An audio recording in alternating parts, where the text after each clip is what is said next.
Hello everyone, welcome to DT's classes. In today's session, we'll learn how to find work done by conservative force having complex equation, rather complex vector equation. Now as we know, conservative forces are related to their potential energy. अगर हमें force का x component निकालना है तो हमें potential energy की partial derivative x के respect में लेनी पड़ेगी। पार्शियल डेरिवेटिव का मतलब ये होता है कि जब आप कैपिटल U यानी पोटेंशियल एनर्जी का डेरिवेटिव लेंगे तो आप x को ही वेरिएबल की तरह ट्रीट करेंगे और y z को कांस्टेंट की तरह ट्रीट करेंगे। इसी तरह y कंपोनेंट ऑफ फोर्स निकालने के लिए आप पोटेंशियल एनर्जी को y के रिस्पेक्ट में पार्शियली डेरिवेटिव उसका लेंगे और उसमें आप x और z को कांस्टेंट की तरह ट्रीट करेंगे एंड इसी तरह से आप z कंपोनेंट ऑफ फोर्स निकाल सकते हैं।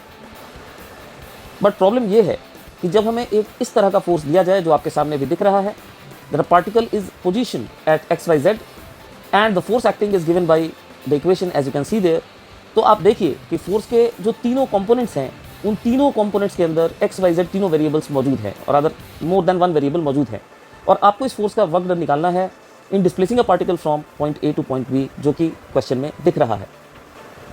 अब जो शॉर्टकट हम डिस्कस करेंगे वो शॉर्टकट भी है और वो किसी भी फोर्स का वेक्टर इक्वेशन देखकर आइडेंटिफाई भी आपको करने सिखाएगा कि वो फोर्स कंजर्वेटिव फोर्स है कि नहीं।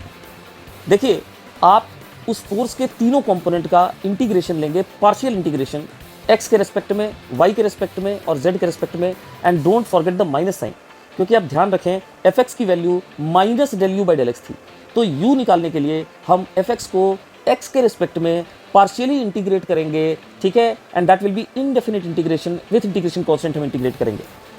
u निकालने के लिए हम y के रेस्पेक्ट में fy का पार्शियल इंटीग्रेशन भी कर सकते हैं विथ नेगेटिव साइन और z कंपोनेंट ऑफ फोर्स का भी पार्शियल इंटीग्रेशन कर सकते हैं z के रिस्पेक्ट में विथ नेगेटिव साइन।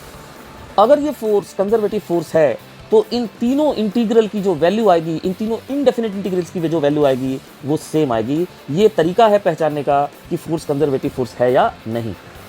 अब अगर हमें पहले से पता है कि ये फोर्स कंजर्वेटिव है तो आपको इन तीनों इंटीग्रल्स को करने की जरूरत नहीं है, आपको इन तीनों में से कोई भी एक इंटीग्रल करने की जरूरत है। अब जैसा कि आप देख सकते हैं, जो क्वेश्चन हमने अभी देखा था उस क्वेश्चन के तीनों कंपोनेंट ऑफ फोर्सेस को मैंने बारी बारी से उनकी पार्शियल इंटीग्रेशन की है। पहली बार x के रिस्पेक्ट में, दूसरी बार y के रिस्पेक्ट में और तीसरी बार z के रिस्पेक्ट में, और साफ साफ दिखता है कि उनसे जो इनडेफिनिट इंटीग्रेशन का वैल्यू आता है वो सेम आ रहा है। आपको ये तीनों इंटीग्रल्स करने की जरूरत नहीं है माइंडेड, आपको किसी भी एक इंटीग्रल से वैल्यू निकाल लेनी है जो भी आपको आसान लगता है। पार्शियल इंटीग्रेशन करते समय आप बहुत अच्छे से इस बात को समझ लो कि अगर आप x के रिस्पेक्ट में पार्शियल इंटीग्रेशन कर रहे हो तो केवल x ही वेरिएबल की तरह ट्रीट होगा, y और z कांस्टेंट की तरह ट्रीट होंगे। तो अगर मुझे चॉइस दी जाए तो मैं इस फोर्स के y कंपोनेंट का पार्शियल इंटीग्रेशन करूंगा क्योंकि उसमें टर्म्स सबसे कम है और उसको इंटीग्रेट करने में मुझे सबसे कम टाइम लगेगा। एक बार आपने पोटेंशियल एनर्जी निकाल ली तो आप वर्क एनर्जी थ्योरम यूज करेंगे जो ये कहता है कि work done by conservative forces जो होंगे as per work energy theorem that is loss in potential energy that is u initial minus u final. तो आपको इस u के एक्सप्रेशन के अंदर पहले इनिशियल पॉइंट यानी a के कोऑर्डिनेट्स डालने होंगे जिससे आपको इनिशियल पोटेंशियल एनर्जी मिलेगी। b पे भी निकालेंगे और b के कोऑर्डिनेट्स डालेंगे तो वहां भी इंटीग्रेशन कांस्टेंट साथ में रहेगा और जब आप सब्ट्रैक्ट करेंगे तो इंटीग्रेशन कांस्टेंट डिसअपीयर हो जाएगा और आपको work done by conservative force की वैल्यू मिल जाएगी। इलस्ट्रेशन के लिए हमने एक और क्वेश्चन भी लिया है। आप देखिए, एक फोर्स है जो एक पार्टिकल पे लग रहा है, पार्टिकल एक्स वाई पे पोजीशनड है और फोर्स का वेक्टर इक्वेशन आपको दिया हुआ है। देखने वाली बात यह है कि फोर्स के वेक्टर इक्वेशन में x component of force y dependent है और y component of force x dependent है।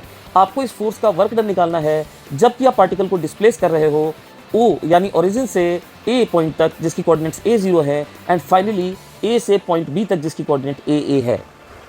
एक बार आप फिर से देखिए, हमने पोटेंशियल एनर्जी का वैल्यू निकाला है, x कंपोनेंट ऑफ फोर्स को पार्शियली हमने इंटीग्रेट किया है x के रिस्पेक्ट में, तो हमारा आंसर फाइनली आता है kxy। याद रखिए, हम पार्शियल इंटीग्रेशन कर रहे हैं x के रिस्पेक्ट में तो हम y को कांस्टेंट की तरह ट्रीट करेंगे। इसके जगह पे आप y कंपोनेंट ऑफ फोर्स का भी पार्शियल इंटीग्रेशन कर सकते हैं नेगेटिव साइन के साथ और वहां पे आपको x को कांस्टेंट ट्रीट करना है। तो दोनों से आप देखिए आपको सेम इक्वेशन मिल रहे हैं। फिर हम वर्क एनर्जी थ्योरम लगाएंगे, डायरेक्ट हम O से B तक के डिस्प्लेसमेंट के लिए वर्क निकालेंगे क्योंकि ये क्वेश्चन में दिया हुआ है कि कंजर्वेटिव फोर्स है और हमने प्रूव भी कर लिया है कि कंजर्वेटिव फोर्स है। तो सबसे पहले हम पोटेंशियल एनर्जी निकालेंगे O पे यानी इनिशियल पोटेंशियल एनर्जी, उसके लिए हमें x और y की वैल्यू 0 0 डालनी होगी और फिर हम फाइनल पोटेंशियल एनर्जी निकालेंगे यानी B पे, उसके लिए हमें x और y के कोऑर्डिनेट्स a और a डालने होंगे और ये दोनों पोटेंशियल एनर्जी के टर्म्स निकालने के बाद आप लॉस इन पोटेंशियल एनर्जी निकाल लो, यानी U1 माइनस U2 निकाल लो, you will get the work done by the conservative force. We'll meet you in the next clip along with our next super shortcut. Till then, goodbye.